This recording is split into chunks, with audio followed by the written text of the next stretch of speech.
अर्जुन का महाभारत का जब युद्ध चल रहा था, भगवान के ऊपर भरोसा देखिए। जब महाभारत के युद्ध में भीष्म पितामह ने अर्जुन को मारने की प्रतिज्ञा ली और मारने की प्रतिज्ञा लेने के बाद भगवान कृष्ण आए अर्जुन के पास और कहने लगे, अरे अर्जुन तू सो रहा है, अरे तू सो रहा है, तुझे पता है कल तुझे मारने की प्रतिज्ञा ले ली है और लेने वाला कौन है?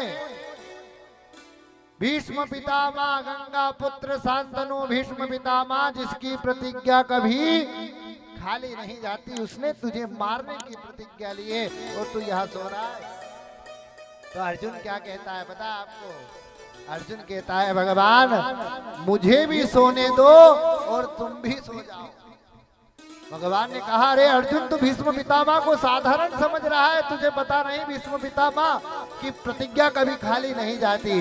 तो भगवान से कहने लगा अर्जुन, अरे प्रभु कल के युद्ध में मैं हारूं या जीतूं ये तुझे चिंता करनी है, मुझे चिंता नहीं करनी है। क्योंकि क्यों? तू तो जाने प्रभु जी घट घट की मेरी नैया भंवर बिच अटकी। ओ मेरी नाव है बहुत पुरानी। अरे मैं तो एक साधारण हूँ, मेरी नाव कब डूब जाए कोई भरोसा नहीं। डूबने की है इसकी कहानी, अब इसे पार लगा देना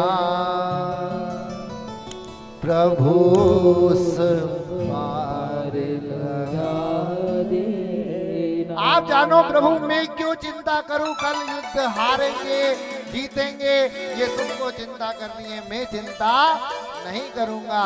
क्योंकि जिसकी जीवन की डोर, जिसके जीवन का रथ का डोर जिस परमात्मा के हाथ में है, उसे डरने की आवश्यकता, घबराने की आवश्यकता नहीं है। अच्छा, महाभारत का युद्ध किसने जीता? ओ मैया, किसने जीता? बड़ी दीदी को याद है क्या? आप लोगों को भी याद है याद? बोलो, हैं? किसने जीता? जोर से। पांडव ने जीता। अच्छा, पांडव ने जीता। सामने कौन खड़ा था? भीष्म पितामह और गुरु द्रोणाचार्य, नारायणी सेना जिसका कभी अंत नहीं हो सकता, और 100 भाई। उसके बाद भी युद्ध जीता किसने? पांडवों ने। क्यों जीता? क्योंकि पांडव के पास कौन था? मेरे नारायण। जब भगवान के सामने खड़े हुए दुर्योधन और अर्जुन, और अर्जुन और दुर्योधन खड़े हुए तो अर्जुन घबराने लगा। ऐसा नहीं कि नारायणी सेना मांग ले, भगवान ने और कह दिया कि अर्जुन छोटे हो, पहले तुम मांगो क्या मांगना चाहते हो। अर्जुन की तरफ, मुंह की तरफ देख रहा है दुर्योधन। ऐसा नहीं कि नारायणी सेना मांग ले।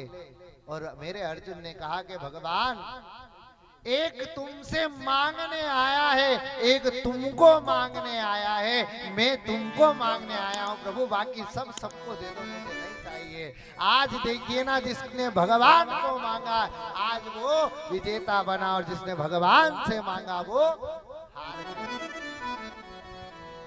महाभारत का युद्ध हारा है किसने? जिसने भगवान से मांगा, और जिसने भगवान को मांगा वो आज महाभारत का युद्ध जीत गया।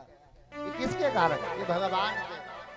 आप संसार में सब मांगो पर भगवान को नहीं मांग रहे हो, ये आपकी गलती है। भगवान से सब मांगा हमने, कभी भगवान को नहीं मांगा। भगवान से गाड़ी, जॉब, बंगला, दुनिया के ऐसो आराम चाहिए, पर भगवान हमें नहीं चाहिए। क्या काम उससे? भगवान से क्या करना है? अरे नहीं, अरे भगवान को मांगो, भगवान से मत मांगो। मांगना ही तो भगवान को मांग लो ना। जब भगवान हमारे हो जाएंगे तो संसार के सब साधन हमारे हो जाएंगे। इसी प्रकार माँ कुंती भगवान से कह रही, भगवान मुझे संसार का सुख नहीं चाहिए। तुमने कहा कि नारायण का आसन दे दो, नहीं चाहिए। तुमने कहा इंद्र का आसन दे दो, नहीं चाहिए। अगर मुझे कुछ देना चाहते हो तो जन्म जन्म का साथ दे दो, बस इतनी प्रार्थना है भगवान, इसके अलावा कुछ भी नहीं चाहिए। भगवान ने अनंत भक्ति प्रदान करी मां कुंती को।